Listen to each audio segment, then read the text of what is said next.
부산교회 기도집회 추구 생명의 체험과 성장과 사역 11번째 하나님의 비밀은 그리스도임. 골로새서 2장에서 바울은 골로새인들에게 그가 그들과 더불어 모든 만나보지 못한 이들을 위하여 얼마나 힘써 분투하고 있는지를 알려주길 원했으며 또한 그들로 마음의 안위를 받고 사랑 안에 연합하여 원만한 이해의 모든 부요에 이르러 하나님의 비밀인 그리스도를 깨닫게 하기를 원했다.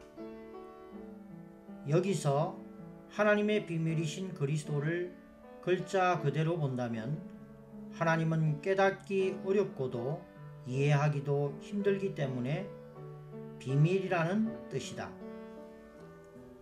그러나 그리스도는 비밀하신 하나님의 설명과 표현과 나타남이다. 그리스도를 본 사람은 하나님을 본 것이며 하나님에 대한 인식을 갖게 된다. 주 예수님이 이 땅에 사셨을 때 그분은 사랑과 은혜와 관대함과 온유와 권능으로 충만했다. 우리는 자주 다른 이를 돌보기 원하고 자녀와 친족과 친구와 형제와 자매를 사랑하기를 원하지만 마음만 있을 뿐 행할 수는 없다. 우리에게는 사랑하려는 원함은 있으나 사랑할 능력이 없다. 그러나 그리스도께는 사랑이 있을 뿐만 아니라 또한 행할 능력이 있으시다.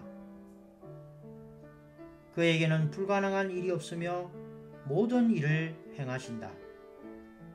사람이 어떠한 필요가 있든지 그분은 다 충족시키실 수 있다. 병이 나면 치료하시며 죽으면 살게 하시며 배고프면 오병이어로 당신과 5,000명을 배불리 먹이신다. 그분의 이러한 행사는 신격의 모든 풍성을 남김없이 나타내셨다. 그러므로 우리는 그리스도에게서 하나님을 볼 수 있다. 하나님의 비밀이 그리스도라는 것을 글자 그대로 본다면 매우 간단하다. 그러나 성경 안에서 하나님의 비밀이신 그리스도라는 말 속에는 이 한 가지 뜻만이 아니라 우리의 머리로 상상할 수 없으며 깨달을 수도 없는 많은 것들이 포함되어 있다. 예를 들어 신문 한 장에 숱한 글들이 있다 해도 어떤 이들은 많이 배우지 못하고 지식이 적어서 신문 위에 있는 글자들을 전부 알고 계속 읽어 나간다 할지라도 그는 여전히 그가 읽은 것을 이해하지 못할 수 있다. 어떤 이들은 지식이 매우 풍부하므로 머리를 보면 꼬리를 알며 앞에 있는 몇 글자를 보는 것으로 전체를 안다. 이는 그가 이것에 대한 사전 지식이 있으므로 읽을 때 쉽게 깨닫는 것이다. 성경을 읽을 때도 이와 같은데 우리의 머릿속에 신성한 관념이 없다면 우리는 아무리 읽어도 신성한 계시를 읽어낼 수 없다. 결국 읽고 깨닫는 것도 천연적인 관념 안에 있는 것이다. 예를 들어 성경에 남편 여러분, 아내를 사랑하십시오 라고 말하면 아내된 자들이 이 구절을 읽을 때 마음속에서 외치길 아멘, 성경은 참 좋은 것이야 라고 할 것이다. 왜 그런가? 이는 결혼한 날부터 날마다 남편이 자기를 사랑하길 원했기 때문이다. 또한 남편들은 날마다 아내들로 인해 화가 나기 때문에 아내 여러분 남편에게 순종하십시오 라는 구절을 읽을 때마다 적시로 아멘이라고 말할 것이다. 그는 읽는 적시로 이해할 것인데 왜냐하면 그의 마음속에서 아내에게 바라는 것이 이것이기 때문이다. 그러나 에베소서에 포함된 이 큰 계시와 비밀한 진리는 조금도 깨닫지 못한다. 예수 그리스도의 영이 우리의 구원이 되심. 빌립보서 1장 19절에서는 예수 그리스도의 영의 넘치는 공급으로 이러한 일이 결국에는 나를 구원에 이르게 할 것을 나는 알기 때문입니다. 라고 했다. 이러한 생명 주시는 영의 도우심으로 우리가 어떠한 환경에 있든지 그분은 우리의 구원이 되신다. 예를 들어 물에 빠진 사람을 건져내어 구원하는 것은 다만 죽음에서 구원한 것일 뿐이다. 그는 구원은 받았지만 그를 구원한 나는 얻지 못한 것이다. 성경에서 말하는 것은 한 형제가 고난 중에 있을 때 주님의 영이 그 안에 있기 때문에 오 주님이라고 부를 때 그 속에 힘이 있으며 그가 주님을 부르면 부를수록 더욱 힘이 생겨 결국 영으로 충만하여 강건케 되어 모든 환경을 이긴다는 것이다. 이러하여 주님은 그의 안에서 구원이 되신다. 여기서 볼 수 있는 것은 이 형제가 구원을 받았을 뿐 아니라 더욱 그의 구원이 되시는 그 영을 얻었다는 것이다. 많은 그리스도인들이 나로 반드시 구원에 이르게 하리라는 구절을 읽고 아는 것은 바로 객관적인 구원이다.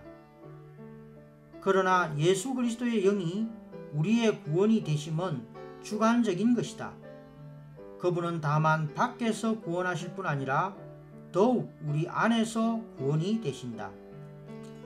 그리스도께서 우리 안에서 구원이 되심은 마치 육신의 생명이 날마다 사람의 구원이 되는 것과 같다.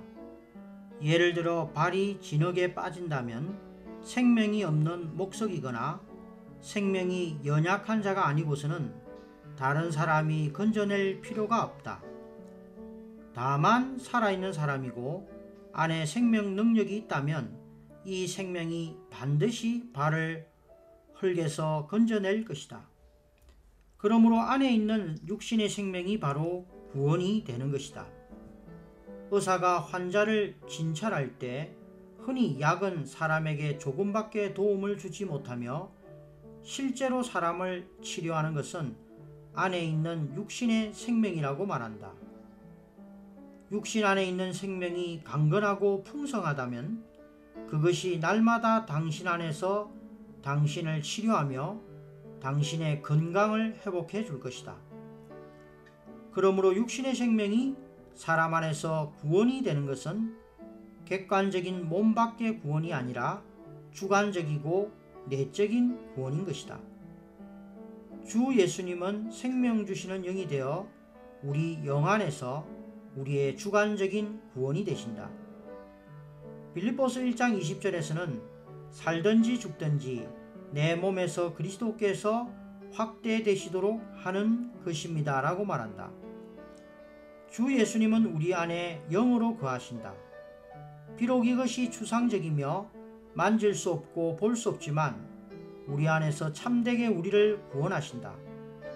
주 예수님이 생명 주시는 영이 되어 바로 우리 안에 우리의 생명이 되시며 우리 속에 우리의 구원이 되시는 것이다.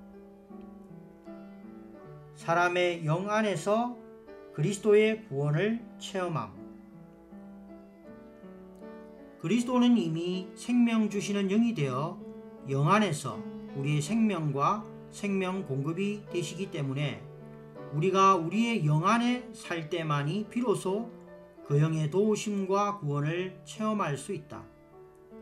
사람은 세 부분으로 되어 있는데 제일 밖에 있는 부분은 몸이며 몸 안에는 두 번째 층인 혼이 있으며 혼 안에는 세 번째 층인 영이 있다. 오늘 그리스도는 영이시며 우리 속에는 또한 영이 있기 때문에 그분을 체험할 수 있다. 주님의 영과 우리의 영은 서로 섞이고 서로 교통한다. 이는 마치 감전과 같은데 오직 금속품만이 감전된다. 만약 우리가 죄를 범하면 우리와 그분 사이에 전련체가 생기기 때문에 전기가 통하지 않게 된다. 이때 우리는 반드시 우리의 영 안에서 그분을 향해 열어야 하며 그분께 회개해야 한다. 이럴 때 죄로 인한 간격이 제거되며 우리는 즉시로 주님의 영과 서로 통할 수 있게 되고 또다시 그분이 우리 안에서의 구원이심을 체험케 되며 주 예수님은 더 이상 우리에게 교리가 아니라 실제가 되신다. 그분은 그 영으로 오늘날 이미 우리의 영 안에 들어오시어 날마다 그분을 우리의 구원으로 체험케 하신다. 한 가지 어려운 점, 혼으로 사는 것에 익숙하여 영으로 살지 않음.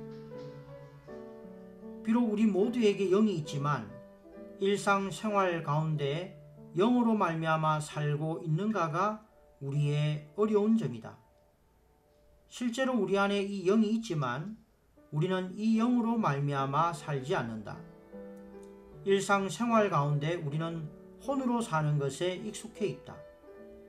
우리는 생각으로 사고하고 감정으로 사랑하고 정오하며 의지로 규정하는 것에 익숙해 있고 또 이렇게 하기를 좋아한다.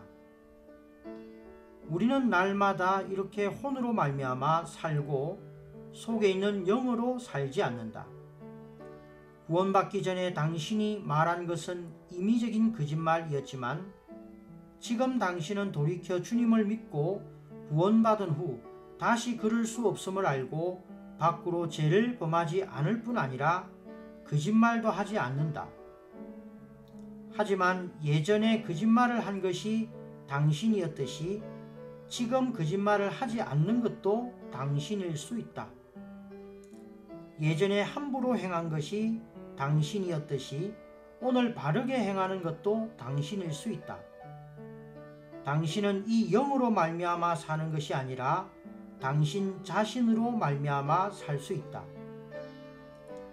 결국 주 예수님이 비록 당신의 영 안에 살지만 당신으로 인하여 완전히 감금되시고 제한되셨다.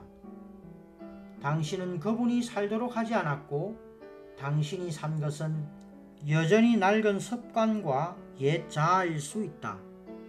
낡은 습관은 매우 고치기 어려운 것이다. 하나의 실제적인 이야기를 해보자면 옛날 우리 집이 있는 연대에는 전기와 전화가 있었지만 설치하여 사용하는 사람이 드물었다. 날이 어두워 집에 돌아가면 성냥을 찾아 기름등을 피웠고 이것이 습관이 되었다. 1939년에 우리 집에 전기가 들어왔지만 처음 한두 달은 밖에서 바삐 보내다가 집에 돌아와 방이 어두컴컴하면 적시로 성냥을 찾아 기름등을 피우려 했고 나의 아들은 나를 보고 웃었다. 오늘 우리의 일상생활 모두가 이와 같다. 우리가 말하고 생각하는 모두가 기름등을 피우는 것이다. 우리의 기름등은 바로 우리 자신이고 전등은 그 영이시다. 우리는 비록 하늘로부터 전등을 설치하였지만 옛 습관 때문에 스위치를 켜지 않고 즉 우리의 영을 사용하지 않고 오히려 기름등을 피운다. 있으면서 사용하지 않는 것은 없는 것과 같다. 무릇 주 예수님을 믿는 자의 영 안에는 주 예수님이 계신다. 그러므로 우리의 문제는 영을 사용하지 않는 데 있다. 우리는 날마다 혼을 의지해 살지 영으로 말미암아 살지 않는다. 내게 사는 것이 그리스도니. 바울은 영으로 말미암아 살고 그리스도를 살아낸 좋은 본이었다. 그는 순조롭든지 그렇지 못하든지 좋든지 나쁘든지 혹은 살든지 죽든지 항상 그리스도가 그의 몸에서 나타나시게 했다. 이것은 무슨 뜻인가? 이는 바로 그가 그의 생각, 감정, 의지를 상관치 않고 다만 그 속에 있는 영을 바라보고 항상 이 영을 향해 열려 있었다는 것이다. 이럴 때 그리스도께서 그에게서 나타나고 확대된다. 먼저는 그리스도가 그의 안에 들어갔지만 지금은 그리스도께서 그의 속으로부터 살아 나타난 것이다. 그리스도를 살아내고 그리스도를 확대시킬 때 결국 그는 내게 사는 것이 그리스도라고 말할 수 있었다. 바울이 산 것은 그리스도였다. 이것은 그의 체험이었다. 오늘 나는 여러분에게 조금의 체험을 이야기하고자 한다. 3, 4년 전에 그리스도를 살아야 한다고 말한 이래로 많은 사람들이 나에게 그리스도를 사는 것이 무엇이냐고 자주 물었다. 그리스도를 사는 것, 이 말은 우리 가운데에서 가장 처음으로 만든 말이다. 일반적인 그리스도인들은 다만 그리스도를 의지하여 산다지만 그러나 이러한 의미는 별로 깊지 못하다. 그리스도를 산다라는 말에서 산다는 동사이지 형용사가 아니다. 그 말의 뜻은 내게 사는 것이 그리스도가 되도록 그리스도를 살아내는 것이다. 일상생활 가운데 그리스도를 삶. 최근에도 사람들은 어떻게 그리스도를 사느냐고 물어온다. 이제 나는 그 문제에 대한 총결론을 내리겠다. 그 전에 먼저 우리는 일반적인 그리스도인들이 그리스도를 사는 체험에 대해 살펴보기로 하자. 많은 그리스도인들은 일상생활 가운데 모두가 자신을 의지해 살며 집회 때가 되면 자신을 깨우쳐 말하길 집회에 참석하기 위하여 영을 사용해야 한다고 한다. 그리고 난 뒤 기도를 잠깐 하고 주님께 오늘의 집회를 축복해 주시길 구한다. 그의 아내도 그에게 깨우쳐 말하길 당신은 항상 말을 빨리 하는데 집에 있을 때 식탁에서는 말을 빨리 해도 별 상관이 없지만 집회에서는 좀 조심하세요 라고 한다. 그러므로 그는 집회 가운데 매우 조심하며 주님께 주님 영으로 나를 감동케 하소서라고 기도한다.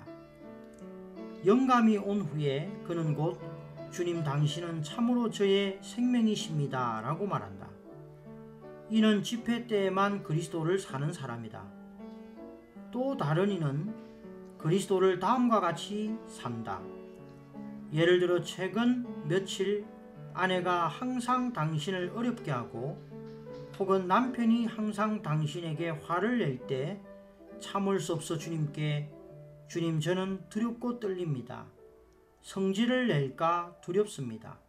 싸울까 두렵습니다. 저는 두렵고 떨림으로 당신을 의지해 삽니다. 라고 한다. 이는 어려운 점이 있을 때 그리스도를 사는 사람이다. 이러한 예들은 모두가 집회가 없을 때는 그리스도를 살지 않고 어려운 점이 없을 때에는 그리스도를 살지 않음을 증명하는 것이다. 일상생활 가운데 우리 모두는 자신을 살고 그리스도를 살지 않는다. 오직 집회에 가야 하거나 어려움이 있을 때 그분을 의지할 필요가 있을 때에만 그리스도를 산다. 이것은 우리의 일상생활의 참된 그림이다. 형제 자매들이여, 우리는 우리의 습관을 거스려서 다만 집회 때나 집회에서 말할 때 혹은 어려운 환경과 핍박이 임할 때에만 그리스도를 살지 말아야 한다. 우리는 마땅히 일상생활 가운데에서 아내, 자녀 또는 어떤 사람을 대하든 생활과 행동에서 생각, 감정, 혼을 따르지 않고 영을 따라야 한다. 이것이 바로 일상생활 가운데 그리스도를 사는 것이다. 그리스도를 사는 것과 종교를 갖는 것과는 별개임. 그리스도인들이 다만 집회에 올 때만 그리스도를 사는 것처럼 나타난다면 그것은 바로 철저하고도 전통적인 최고의 종교이다. 종교는 바로 평상시에는 그러한 생활을 살지 않으면서 집회에 올 때에만 가장하는 것이다. 평상시는 그리스도를 살지 않으면서 예배할 때에만 가장하는 것이다. 이것이 바로 종교이다. 오늘 주님이 원하시는 것은 종교가 아니라 일상생활에서나 집회 가운데에서 똑같이 그리스도를 사는 것이다. 주님은 오늘날 우리의 영 안에서 우리의 생명이 되신다. 그러므로 우리는 반드시 날마다 우리의 영을 사용하여 그리스도를 살아 나타내야 한다. 집회 가운데에서 우리가 영 안에서 말해야 하듯이 집에 있는 식탁에서나 장로나 아내, 자녀들 앞에서도 우리는 똑같이 영 안에서 말해야 한다. 날마다 우리는 이렇게 영 안에서 생활하고 행동해야 한다. 종교적인 생활이 아니요 바로 영적인 생활인 것이다. 이것이 우리가 가져야 할 생활이며 그리스도를 사는 것이다. 이것이 우리로 하여금 예수 그리스도의 영에 넘치는 공급으로 모든 일에 있어서 우리의 구원이 되는 것을 체험하게 한다. 이 내주하시고 또한 넘치는 공급을 주시는 영이 우리를 옛창조와 옛창조에 속한 생활에서 벗어나게 한다. 우리가 만약 날마다 모든 크고 작은 일과 교회 집회 가운데에서 이 영을 쫓고 이 영을 따른다면 종교가 없으며 오직 그리스도만이 있다. 우리가 보아야 할 것은 오늘 우리는 주님의 회복 안에 있고 종교 안에 있지 않다는 것이다. 그러므로 우리는 그리스도를 살아야 하며 종교를 가져서는 안 된다. 영에 속한 생활의 길, 안에 있는 영을 쫓아 행함. 어떻게 이러한 영에 속한 생활을 할 수 있는가? 비결은 바로 우리의 구주 예수 그리스도께 있다. 그분은 우리의 하나님이시며 창조주, 구속주, 구원자 또한 만유의 주이시다. 그러나 오늘 그분은 생명 주시는 영이 되셨고 참되시고 살아있는 방식으로 우리 속에 거하시며 우리의 생명이 되신다. 그러므로 우리가 말하고 행하고 생활하고 행동하는 모든 것에서 혼을 따라서는 안 되며 마땅히 영을 따라야 하며 또한 영 안에 머물러 생활해야 한다. 이 영은 우리 안에서 살아있고 느낌이 있으며 또한 우리는 날마다 어느 장소에서든 이 영의 느낌을 의지해 생활하고 행동함을 훈련하고 배워야 하고 그리스도를 사는 생활을 세워야 한다. 이럴 때 우리는 마치 사도 바울이 말한 것처럼 내게 사는 것이 그리스도라고 말할 수 있다.